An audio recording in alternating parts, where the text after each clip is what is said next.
Endaming message.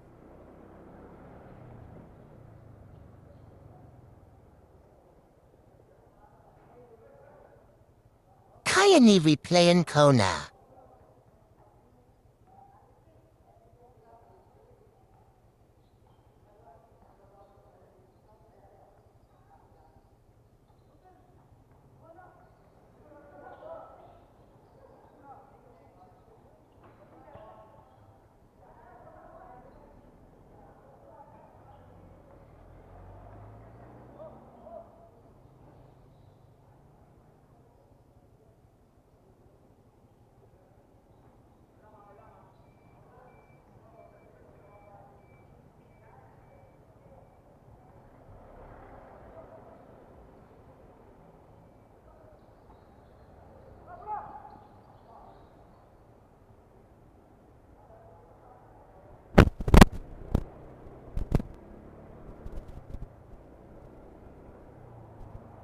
Hindi na ko nakati.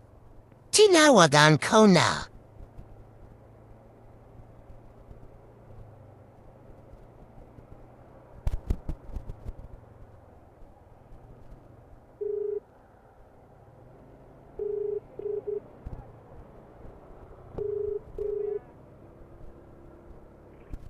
Hello, ma'am. Hello? Hello po. Yes po. Ano po ba? Sobra po ba yung naibayad? Kung na-send ba po sa'yo, si Alice dito? Oo nga po. Hindi ko pa po kasi nag-check. Na-send ba?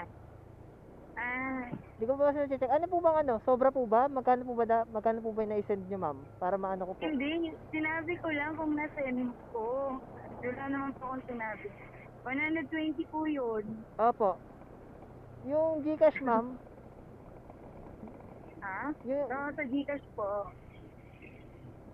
hindi ko po kasi magets, ma'am. Magets, ma'am, yung ano nyo. Ano po ba? Para saan po ba yung Gcash? Yung, diba, magkano ba pamasahin nyo doon, ma'am? Hindi kasi, hindi po, I mean ko po, sabi ko lang kung na-send ko ba sa'yo kasi nagkakaroon ng system problem yung Gcash ko. Okay po. Kaya tinatanong ko lang kung na-send ba sa'yo kasi sinend ko yung number kasi di ba hindi naman nakikita doon yung or I mean baka hindi mo napansin yung number. Sige, Yun ma'am. lang po yun. Okay po. Akala ko naman po sobra yung Hindi po ako nagre-rex number something. Apo. I'm just ko lang po. Apo. Akala ko lang, ma'am, na sobrahan kayo ng bayad. Na-send. Babalik Hindi ko. po talaga naman sinobrahan ko talaga kasi nakita na kasi sa speaker. Okay po, okay po. Sige, ma'am, sige po. Check ko po. Text na lang po ako pag ma'am. Sige po, salamat Okay, po. sige po. Thank you. You're welcome. Okay po, thank you po.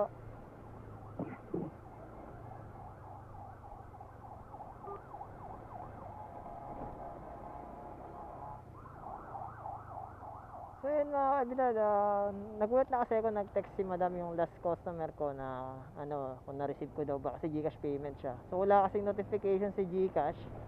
Nag-send siya ng number niya, akala ko sobra. So yun, kinonfirm naman, narinig ko naman yung konto. So yun lang. So nakakatawa lang, di ba? Tapos nag-update sila. Kasi kapag mga ganto Gcash payment, mga basta may resibo na, okay na yan. Hindi ko na inaano yung confirmation. Siyempre, tiwa-tiwala na lang.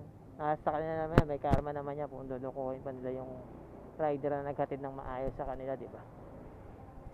So yun lang, tingin ko kay Ma'am Ali, sinobrahan niya pala talaga. Akala ko kasi sobra yung payment, kaya siya nag-send ng number para ibalik yung payment.